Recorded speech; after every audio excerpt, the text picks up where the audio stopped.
자, 반갑습니다. 신경진입니다. 자, 지난 시간에 우리가 BCNF 정규화, 그리고 정규화를 할 때 우리가 주의해야 될 사항, 그리고 문제를 풀면서, 퀴즈를 풀면서 제가 인덱스에 대한 개념에 대해서 조금 설명을 드렸습니다. 자, 이번에는 반정규화, 이미 앞선 강의에서 약간 설명을 드렸죠. 그래서 denormalization이라고 불리는 반정규화 기법에 대해서 이제 공부를 좀 해보도록 하죠. 자, 반정규화는 앞선 시간에 제가 잠깐 이제 이렇게 쓰면서 여러분들한테 설명을 드렸는데요. 정규화의 단점은 뭐였어요? 너무 많은 테이블을 분리를 하게 되다 보면 성능 조회, 성능이 저하될 수가 있다고 했죠. 무엇 때문에? 조인이라는 연산 때문에. 그죠? 그런데 그러한 것들을 조금 완화해서 우리가 데이터의 조회 성능을 향상시키기 위해서 데이터의 중복을 허용한다고 했죠. 그죠? 중복을 허용하거나 또는 데이터를 그룹핑 하는 과정 자체를 우리는 반정규화다라고 합니다. 그래서 여기서 주의해야 할 점은 말씀드린 바대로 조회 성능은 즉 리드, 셀렉트 하는 조회 성능은 향상될 수 있는데 입력, 인서트라든지 수정, 업데이트, 삭제, 딜리트 성능은 저하될 수 있으며 더불어서 데이터 정합성 이슈가 발생할 수 있다는 점이다라는 거예요. 그래서 제가 앞 시간에도 설명드렸지만 트레이드 오프 관계다라고 했죠. 어느 한쪽이 좋으면 어느 한쪽은 나쁘고 그러한 등등. 그래서 적절하게 조화롭게 해서 우리가 최적의 성능을 이끌어내는 것이 DB 관리자가 해야 될 일입니다. SQL 디벨로퍼가. 그죠? 그래서 반정규화의 과정은 정규화가 끝난 후에 너무 많은 조인이 일어나고 성능 저하가 온다라고 우리가 판단되었을 시에 그때 거치게 되며 정규화와 마찬가지로 일정한 룰이 존재를 합니다. 무슨 말인지 아시겠죠? 그래서 이런 반정규화에 대한 개념을 확실히 익혀두시면 좋겠습니다. 알겠죠? 퀴즈네요. 자, 포즈 걸어 놓으시고 한번 1번 문제 한 개밖에 없으니까 지금은 요거를 한번 풀어 보십시오. 자, 저는 먼저 풀어 볼게요. 이제 여러분들도 풀었을 거라고 생각을 하고요. 다음 설명 중 옳지 않은 것입니다. 옳지 않은 것. 그죠? 자, 1번.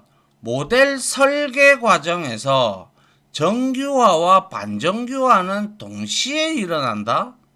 방금 전에 설명드렸죠.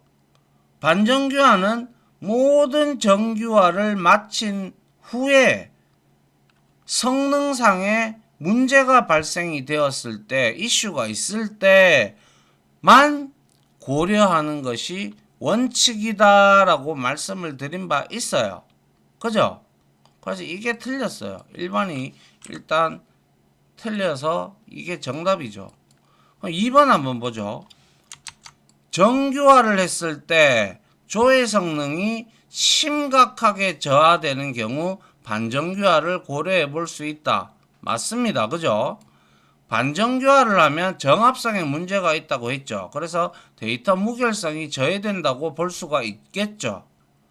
그리고 정규화를 하면 입력, 수정, 삭제 성능은 향상된다. 앞에 보세요.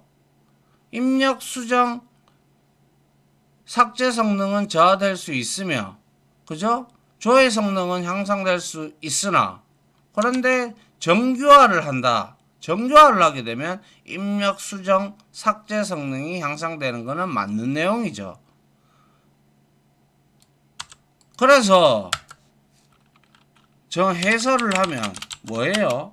반정규화는 모든 정규화를 마친 후에 성능상 이슈가 있을 때만 고려하는 것이 원칙이다라고 말씀을 드렸죠.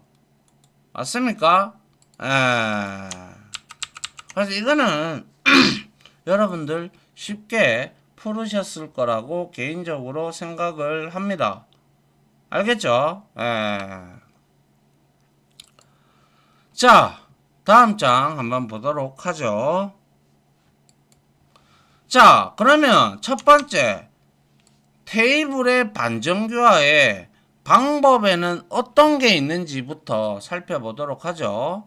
자, 테이블 병합이 있고, 그리고 테이블 분할, 그리고 테이블을 추가하는 방법이 있는데, 특히 먼저 테이블 병합에는 1대1로 관계 테이블을 병합하는 방법이 있고, 그리고 1대 m의 관계 테이블의 병합이 있고, 그리고 슈퍼, 서브 타입, 즉 부모 자식 타입의 테이블을 병합하는 방법이 이 테이블 병합 방법에 들어갑니다. 그리고 테이블 수직 분할이라는 게 있는데요. 이거는 수직으로 분할을 하기 때문에 당연히 속성 분할이라고도 합니다.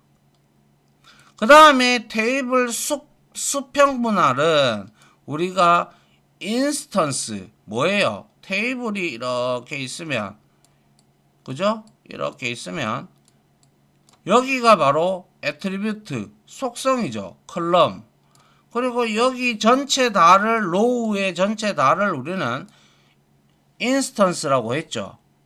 그래서 이 인스턴스를 분할하는 것이 바로 수평 분할, 다른 말로 또 파티셔닝이라고도 합니다. 무슨 말인지 이해갑니까? 그리고 이 파티셔닝이라는 이놈은 왜 생겨났을까요? 우리가 이제 서비스의 크기가 점점 커지고 DB에 저장되는 데이터 규모가 지속적으로 커지죠. 왜? 계속 데이터가 쌓이니까 대용량화가 되어 가죠. 그래서 기존에 사용하는 DB 시스템의 용량, 스토리지, 그죠? 공간의 한계와 성능, 퍼포먼스죠.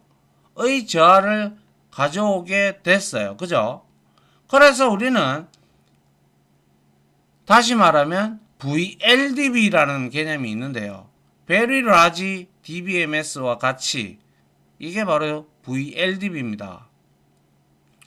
하나의 DBMS에 너무너무 큰 테이블에 들어가면서 용량과 성능 측면에서 많은 이슈가 발생이 되고, 그런 이슈를 해결하기 위한 방법으로 테이블을 파티션이라는, 우리 파티션, 우리 회사 가면 이렇게 각각 이렇게 사람들한테 파티션을 나누잖아요. 그죠? 그런 것처럼 파티션이라는 작은 단위로 나눠서 관리하는 자체를 우리가 수평 분할에서 말하는 파티셔닝 기법이라고도 합니다. 그래서 파티셔닝 기법을 통해서 우리는 소프트웨어적으로 데이터베이스를 분산 처리해서 성능이 저하되는 것을 방지를 하고 관리를 좀 수월하게 할 수가 있습니다. 그래서 DB 파티셔닝도 역시 장단점이 있어요. 여러 가지.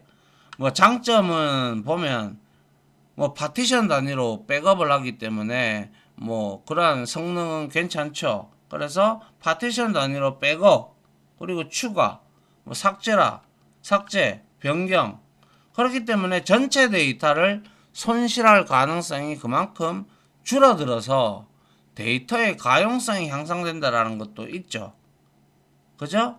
근데 단점으로는 파티션을 분할을 해버리니까 테이블 간의 조인 연산의 비용이 상당히 증가해버릴 수밖에 없어요. 더불어서 테이블하고요, 인덱스를 별도로 이렇게 파티셔닝을 할 수가 없어요. 이거는 왜냐하면 인덱스는 테이블에 빌부터 사는 애거든요.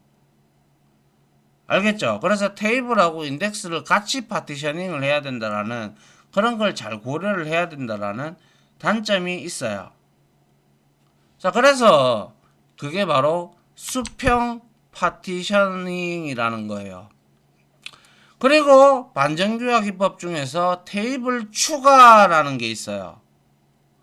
테이블 추가 방법에는 중복 테이블, 반정교화는 중복을 어느 정도 허용을 한다라고 했죠.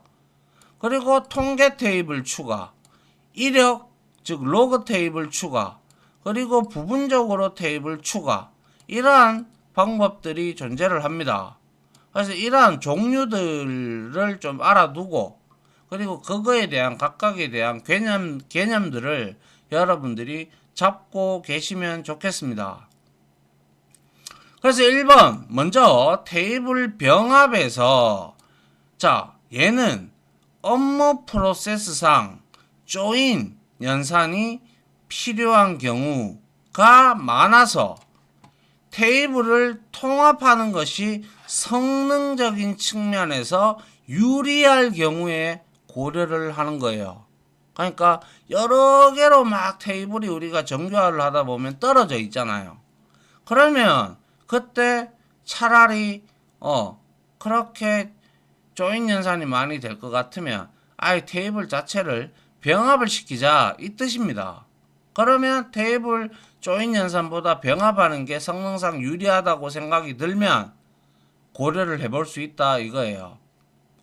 그리고 1대 M 관계 테이블의 병합의 경우는 1쪽에 해당하는 엔터티의 속성의 개수가 많잖아요. 컬럼의 개수가 많잖아요. 그러면 병합했을 경우 중복 데이터가 많아지겠죠. 당연한 얘기입니다. 많아지므로 테이블 병합에 뭡니까? 적절하지 못하다라는 거죠. 맞습니까? 그래서 그 내용을 한번 보도록 하죠. 그래서 테이블 병합에서 1대1 관계 테이블 병합은 말 그대로 회원 테이블과 회원 상세 테이블이 이렇게 있어. 그죠? 그런데 여기에 보니까 회원 번호, 여기에서는 PK고 여기에서는 FK랍니다. 그죠? 그럼 이거를 조인해서 우리가 연결을 해서 사용을 하면 되는데 여기에 중복되는 게 있어요, 없어요? 없죠? 없으니까 이거는 차라리 조인을 할 바에 회원번호로 이걸 PK로 해서 이렇게 합병을 하는 거예요. 병합을 하는 거예요.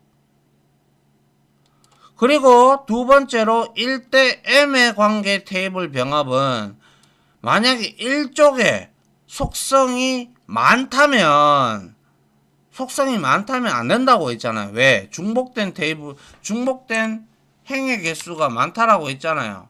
1쪽에 해당되는 엔터티의 속성 개수가 많으면 병합했을 경우 중복 데이터가 많아지므로 테이블 병합에 적절하지 못하다라고 했죠.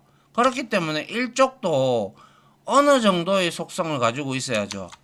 그죠? 그래서 주문 테이블과 주문 상세 테이블이 있는데 보시다시피 주문 번호 PK, 주문 번호 FK 이거와 엮어서 이렇게 조인을 하는데 보니까 주문 일자, 회원 번호, 결제 수단, 그죠?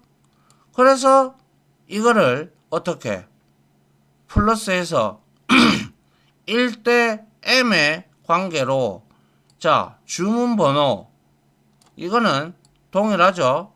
그 다음에 주문 상품 코드가 합쳐져서 어떻게 돼요? PK가 되고, 그 다음에 주문 일자, 회원번호, 결제 수단, 그리고 주문 수량, 상품 가격. 그런데 중복된 데이터가 생길 수가 있겠죠. 어떻게 해요? 그렇죠. 주문 일자라든지 혹은 회원 번호, 그죠? 그리고 결제 수단도 중복이 될 수 있다 이거예요. 1대 M에서는. 맞잖아요. 그죠? 자, 그 다음 한번 볼게요. 퀴즈네요. 자, 1번, 2번이 있는데요. 한번 포즈를 걸어 놓고 한번 풀어 보시기 바랍니다. 자, 저는 여러분들이 다 풀었다라고 생각을 하고 풀이에 들어가도록 하죠. 자, 1번. 다음 중 테이블 반정교화에 대한 설명으로 옳지 않은 것입니다. 그죠? 그래서 봅니다. 테이블 병합은 그죠? 2개 이상의 엔터티를 합체하는 것이다. 당연합니다. 맞죠? 그죠? 그리고 두 번째, 테이블 반정교화는 정교화가 끝난 후 이루어진다. 그렇죠? 예. 3번, 1대 M의 관계에서의 테이블 병합은 많은 중복 데이터를 발생시키므로 주의가 필요하다. 아주 당연합니다. 4번, 테이블 병합은 1대1 관계일 때만 가능합니까? 아니죠. 1대 M의 관계도 가능하다라고 앞에서 방금 전에 우리가 공부를 했죠. 그죠? 그래서 해설하면 테이블 병합은 1대1 관계, 그죠? 관계. 그리고 1대 M 관계, 그죠? 관계 모두 가능하다라고 말씀을 드렸습니다. 그죠? 자, 2번 한번 보도록 하죠. 다음 중 테이블 병합입니다. 그죠? 테이블 병합에 대한 설명으로 적절하지 않는 것입니다. 그래서 1대1 관계에서의 테이블 병합은 부작용이 클 수 있기 때문에 주의해야 된다. 이런 말이 있었습니까? 1대1 관계의 테이블 병합은 비교적 판단하기 수월하고 그리고 부작용도 적죠. 1대 M이 문제가 있죠. 그래서 이거는 1번이 일단 먼저 틀렸네요. 그죠? 그 다음 2번 한번 보죠. 1대 M의 관계에서 테이블 병합은 1쪽에 해당하는 테이블의 속성 개수가 적어야 그나마 중복이 덜 발생하죠. 맞습니까? 맞습니다. 그리고 테이블의 관계가 간결합이어서 같이 줘야 되는 경우가 대부분일 경우 이 비정교화를 다른 말로 반정교화라고도 얘기를 합니다. 그래서 맞습니다. 그죠? 그리고 지나친 조인으로 인한 성능의 문제가 있을 때 반정교화 혹은 비정교화를 고려한다라고 말씀을 드렸습니다. 그래서 해설을 하면 뭡니까? 해설 뭡니까? 1대1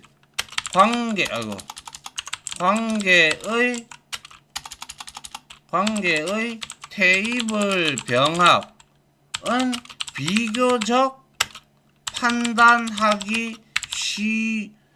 판단하기 수월하며 부작용도 적다라고 있습니다. 그죠?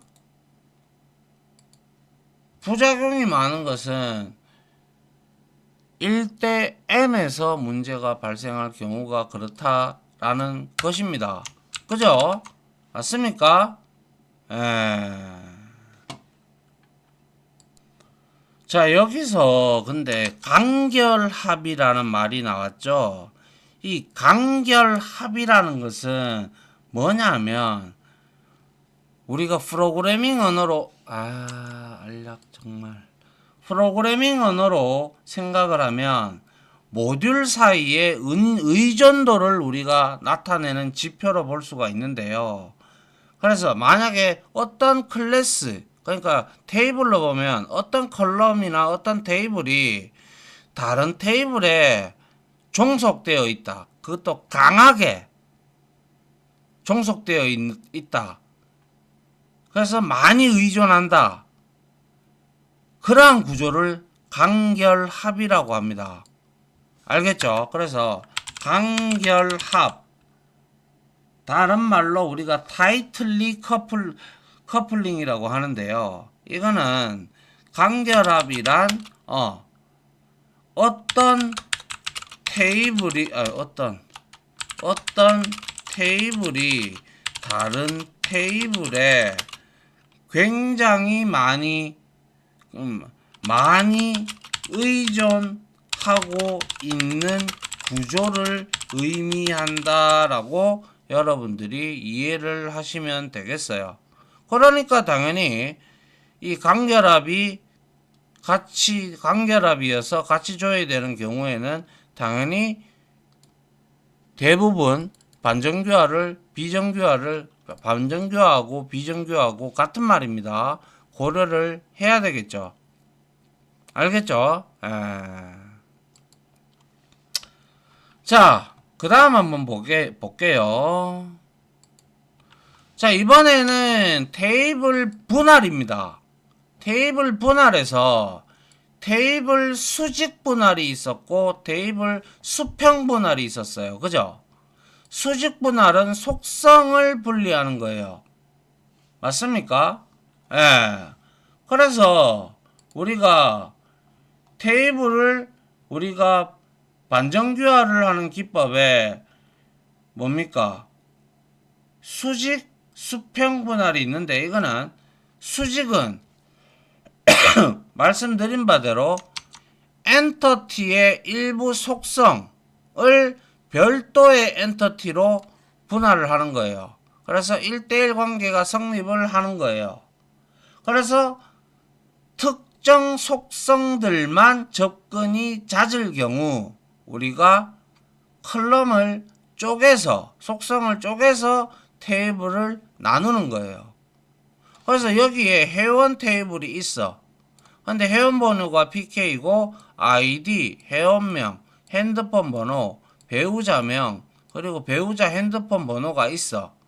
그러면 이거를 속성이잖아요. 그죠? 일반 속성이고 이 기본키 속성이라고 봤을 때 회원 테이블로 해서 회원 번호는 아이디하고 회원명, 핸드폰 번호 가져가고 그리고 여기에는 회원의 배우자 번호 테이블을 따로 만들어서 회원 번호를 FK로 해서 엮어주는 거예요. 너무 많은 컬럼이 있으면 또 그렇게 좋지는 않거든요. 또 그래서 배우자명과 배우자 핸드폰 번호까지 알고 싶다면 그냥 이렇게 엮어서 우리가 할 수가 있다라는 거예요. 그래서 이거 같은 경우는 어떻게 바라보면 회원번호에 아이디나 회원명이나 핸드폰 번호를 주로 찾을 텐데 구태여 배우자명이나 배우자 핸드폰 번호는 꼭 필요한 경우가 아닌 경우는 찾지 않죠. 그래서 자주 사용하는 속성이 아니거나 대부분의 인스턴스가 해당 속성 값을 아무런 값을 가지고 있는 상태, 즉 널로 갖고 있을 때 우리가 이거는 고려해 볼만 하다라는 거죠. 그래서 우리가 회원 가입을 할 때 아이디, 비밀번호, 자신의 이름, 생년월일, 핸드폰 번호 이 정도만 적지. 거기에다가 배우자명, 배우자 핸드폰 번호 적습니까? 안 적죠. 만약 그런 란이 있더라도 이거는 뭐예요? 그렇죠. 당연히 옵션이죠. 하든가 말든가 적든가 말든가. 그럼 대다수 안 적겠죠. 뭐 하려고 적어요 이거를. 그죠?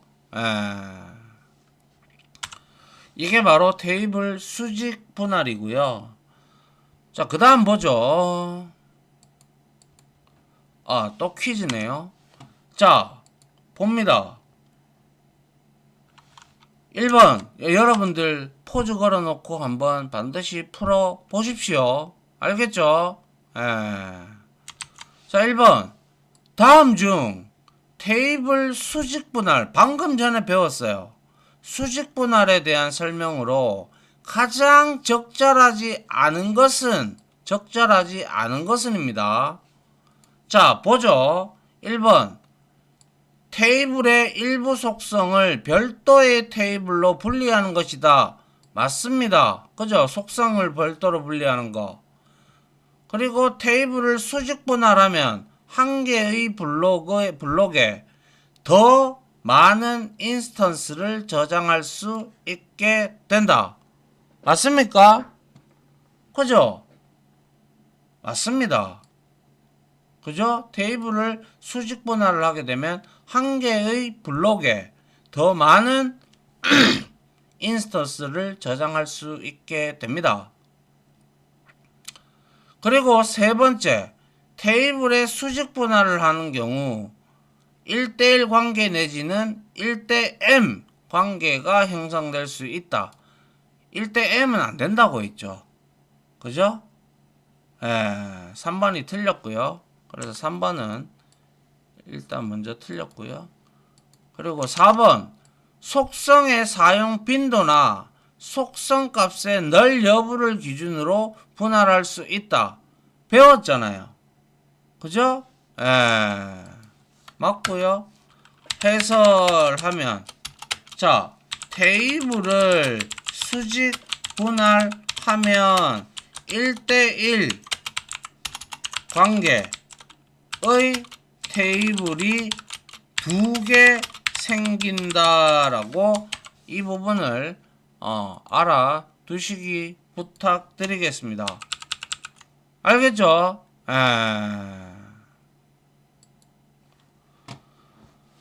자, 그 다음 한번 보죠. 자, 이번에는 테이블 분할에서 테이블 수평 분할입니다. 그죠? 테이블 수평 분할은 말씀드렸죠?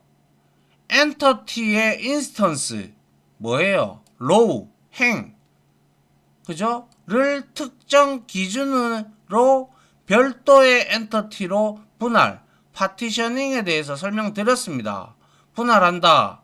그래서 주문 테이블이 있으면 주문 번호가 PK이고 일자와 회원번호, 결제 가격, 배송지가 이렇게 있으면 쭉 이렇게 뭡니까? 이렇게 있을 거 아니에요.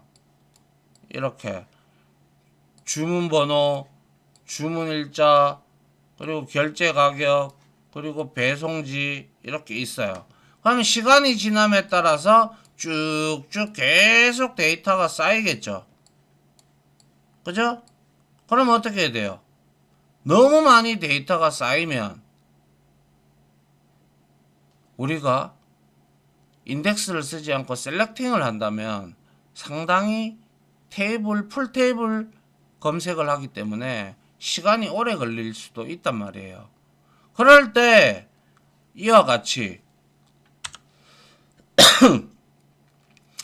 2022년도, 2023년도 이렇게 나눌 수 있다라는 거예요. 그러면 2022년도로 이렇게 분할을 하고 2023년도로 분할을 하는 거예요.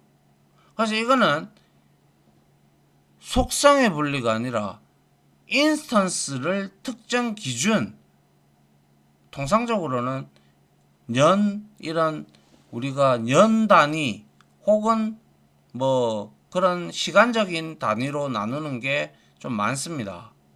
그래서 파티션 기능을 사용하여 주문 일자에 따라서 데이터를 물리적으로 분리를 하는 거예요. 물리적으로. 근데 제가 그랬죠. 파티셔닝은 장단점이 있다라고 분명히 말씀을 드렸습니다. 맞습니까? 그래서 수평 분할은 통상적으로 스키마, 즉 테이블은 동일한데, 그죠? 그 데이터 값을 이용하는 방법이 이 바로 로우에 의해서 구분되어지는 인스턴스에 의해서 구분되어지는 경우를 우리는 의미를 하고, 대표적으로 이와 같이 연도별 이력 조회가 그에 해당이 된다라는 거예요. 무슨 말인지 아시겠어요? 그래서 우리가 여기서 그 내용을 알 수가 있단 말이죠. 맞습니까? 자, 그 다음 한번 볼게요. 문제네요. 자, 포즈 걸어 놓으시고 한번 먼저 풀어 보시기 바랍니다. 됐나요? 제가 이제 풀어 볼게요. 자, 1번. 다음 중 테이블 수평 분할에 대한 설명으로 가장 적절하지 않은 것입니다. 1번. 테이블의 특정 인스턴스를 별도로 테이블로 분할하는 것이다. 맞습니다. 그죠? 그리고 데이터베이스의 파티셔닝 기법을 주로 이용한다. 맞죠? 그죠? 테이블 수평 분할을 할 경우 관계가 없는 다수의 테이블이 생성이 된다. 맞습니다. 그죠? 똑같은 테이블인데 연도만 다르다 이 말이잖아요. 그러니까 관계가 없겠죠. 관계라고 하면 그냥 구조가 같은 것 뿐이에요. 그리고 테이블의 수평분할의 기준은 기간이다. 물론 기간일 수 있어요. 기간일 수도 있지만 다른 속성도 얼마든지 될 수가 있어요. 예를 들면 김시성만, 아니면 또 멤버의 등급, 회원 테이블에서의 멤버 테이블에서의 회원 등급에 따라서 또 나눌 수가 있고, VIP는 또 따로 또 우리가 할 수 있잖아요. 그죠? 그렇기 때문에 이거는 4번이 틀렸죠. 그죠? 그래서 해설을 하면 뭐예요? 테이블 수평 분할의 기준은 주로 기간이긴 하지만 다른 속성이 될 수도 있다라는 거예요. 이해돼요? 그리고 이미 말 나온 김에 파티셔닝 기법이 뭐라고 했어요, 제가? 파티셔닝이라는 것은 한마디로 말해서 뭡니까? 분할을 하는 거예요. 그죠? 바로 파티셔닝 기법이라는 것은 소프트웨어적으로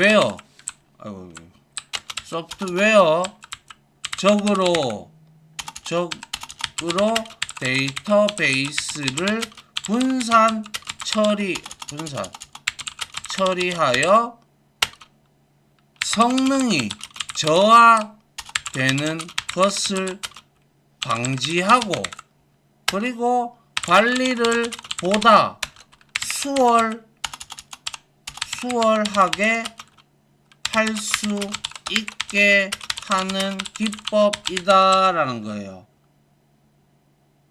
알겠죠? 물론 이거에 장단점도 있고 목적도 있고 많아요. 많은데 그까지 제가 여기에서 지금 다 적어버리면 뭐 아무래도 여러분들의 혼돈이 올 수도 있기 때문에. 알겠죠?